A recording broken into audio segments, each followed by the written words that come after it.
Alors bonjour à tous, aujourd'hui nous sommes très heureux de vous annoncer la parution d'un nouvel ouvrage. Il s'agit des Méditations de Saint Anselme. Donc vous retrouvez dans ces méditations les tomes 1 et 2 qui avaient été édités auparavant, dans un seul tome. Alors Saint Anselme, peut-être que vous le connaissez, peut-être que vous ne le connaissez pas, Anselme de Cantorbéry, qui est connu comme le docteur magnifique. C'est un moine bénédictin italien, né à Aoste en 1033 ou 1034, et qui est mort à Cantorbéry en Angleterre, en 1109.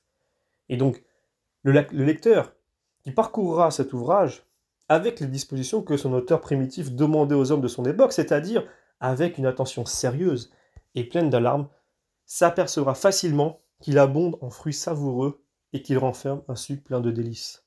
Il appartient par sa date à ces siècles de renaissance catholique, où le génie de la foi parle un langage qui mérite d'être écouté, même après les Basiles et les Chrysostomes, les Ambroises et les Augustins. Le grand archevêque auquel nous devons ces pages souvent admirables passe en revue les grandes vérités sur lesquelles repose la révélation.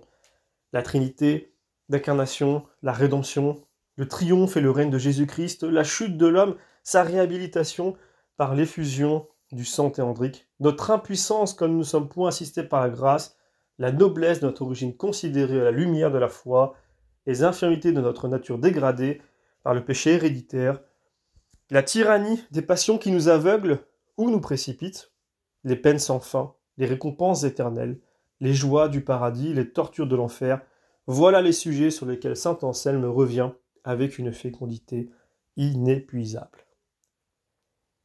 Alors effectivement, cette introduction nous montre tout de suite en quoi cet ouvrage est extrêmement intéressant, puisqu'on retrouve les méditations de saint Anselme, qui sont sur les différents sujets que je viens de citer.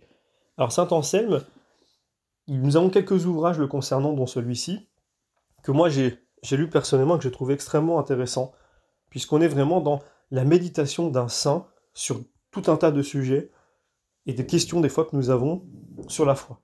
Et donc avec son approche et ses réponses. Donc c'est un ouvrage vraiment spirituel qui en plus est facile à lire puisque les chapitres sont assez petits, ce qui permet de le lire petit à petit si on souhaite mettre une petite dose chaque jour, ou quelques minutes à peine suffisent pour lire certains chapitres. Donc ce qui permet de pouvoir le rajouter finalement dans une lecture quotidienne ou dans un quotidien sans forcément lire un livre. Quand on lit un livre et qu'on passe une demi-heure dessus, alors on peut, avec cet ouvrage-là, mais on n'est pas obligé. Il est fait aussi d'une manière où il peut nourrir finalement la spiritualité au quotidien avec des petites doses comme ça. Et c'est même des fois mieux parce que ça permet de mieux se concentrer et mieux apprécier la petite dose qu'on a pris, et ça permet finalement au cœur et à l'esprit de travailler ce passage plus abondamment puisqu'on n'a pas, lui a pas donné autre chose finalement.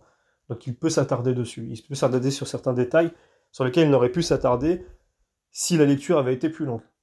Donc cet ouvrage évidemment, qui est un bien gros morceau, c'est un grand format qui fait à peu près un peu moins de 400 pages de lecture. Évidemment, on va vous proposer de vous le procurer, pour découvrir déjà la pensée de ce saint, et découvrir voilà, les trésors cachés de l'Église, pas si cachés de ça finalement, quand on cherche bien. Eh bien je vous remercie comme toujours pour votre fidélité, et je vous donne donc rendez-vous pour la prochaine parution.